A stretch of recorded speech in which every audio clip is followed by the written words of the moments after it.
Assalamualaikum warahmatullahi wabarakatuh. Hai teman-teman, saya Okta Monika Dwi Sandra dengan NIM 17140028 akan sedikit menjelaskan tentang sejarah perjuangan dari Sunan Kudus dan Sunan Gunung Jati. Sunan Kudus lahir pada tahun sekitar 1500 Masehi. Memiliki nama lengkap Sayyid Ja'far Shadiq Asmad Khan. Beliau merupakan putra dari Sunan Gunung dan merupakan murid dari Sunan Kalijaga.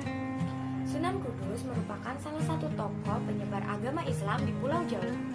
Beliau wafat pada tahun 1550 Masehi.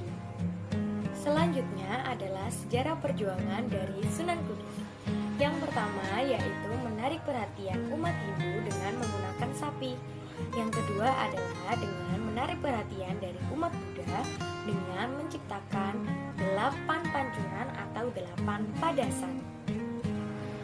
Cara Sunan Kudus dalam mendekati masyarakat Kudus yaitu dengan memanfaatkan simbol-simbol dari umat Hindu dan umat Buddha. Suatu waktu beliau ingin menarik perhatian dari masyarakat Kudus untuk mendengarkan tablignya di masjid.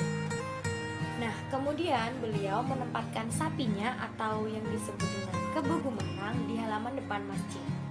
Orang-orang yang mengagungkan sapi menjadi simpatik kepada beliau, kemudian mendengarkan tablignya di masjid. Apalagi mereka menjadi tertarik ketika Sunan Kudus menjelaskan tentang surat Al-Baqarah yang berarti tentang sapi betina. Kemudian pada hari kurban, Sunan Kudus tidak menyembelih seekor sapi, melainkan beliau hanya menyembelih seekor kerbau. Nah, dari hal itulah yang menyebabkan masyarakat Kudus yang beragama Hindu akhirnya tertarik dan memutuskan untuk masuk ke dalam agama Islam. Kemudian, untuk menarik perhatian dari umat Buddha, Sunan Kudus membangun 8 pancuran atau 8 padasan, yang di setiap padasan tersebut di atasnya diletakkan sebuah arca. Mengapa berjumlah 8? Karena Sunan Kudus mengerti ada 8 ajaran dari umat Buddha. Dari hal tersebut, maka banyak dari umat Buddha yang memutuskan dan tertarik untuk masuk ke agama Islam. Kemudian adalah beberapa peninggalan dari Sunan Kudus.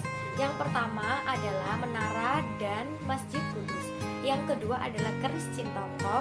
Yang ketiga adalah 2 tombak Sunan Kudus. Yang keempat adalah tembang Asmarandana.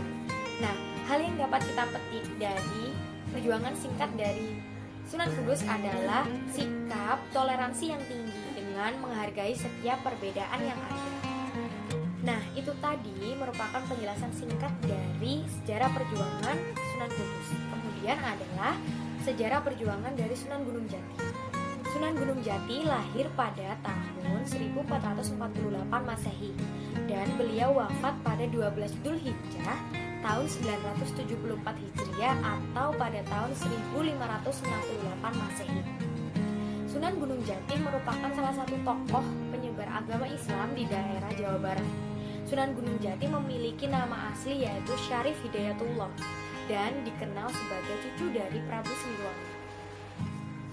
Kemudian adalah sejarah perjuangan dari Sunan Gunung Jati. Dalam upayanya menyebarkan agama Islam, beliau memiliki metode tersendiri. Yang pertama yaitu dengan memperistri seorang wanita yang berdomisili di tempat di mana beliau berdakwah. Yang kedua yaitu dengan menjadi seorang raja. Beliau menjadi seorang raja ditunjuk langsung oleh Pangeran Cokrobuwono. Pada masa pemerintahan beliau melakukan perluasan wilayah, kemudian mengadakan program pembangunan fasilitas umum bagi masyarakat guna mempermudah aktivitas masyarakat dan mempermudah beliau dalam berdakwah. Kemudian yang ketiga adalah membangun masjid. Masjid pertama yang dibangun oleh beliau dan digunakan sebagai tempat beribadah adalah Masjid Sang Cipta Rasa. Masjid tersebut dibangun pada tahun 1489. Nah, itu tadi merupakan sedikit penjelasan tentang sejarah perjuangan dari Sunan Kudus dan juga Sunan Gunung Jati. Semoga bermanfaat, kurang lebihnya mohon maaf. Wassalamualaikum warahmatullahi wabarakatuh.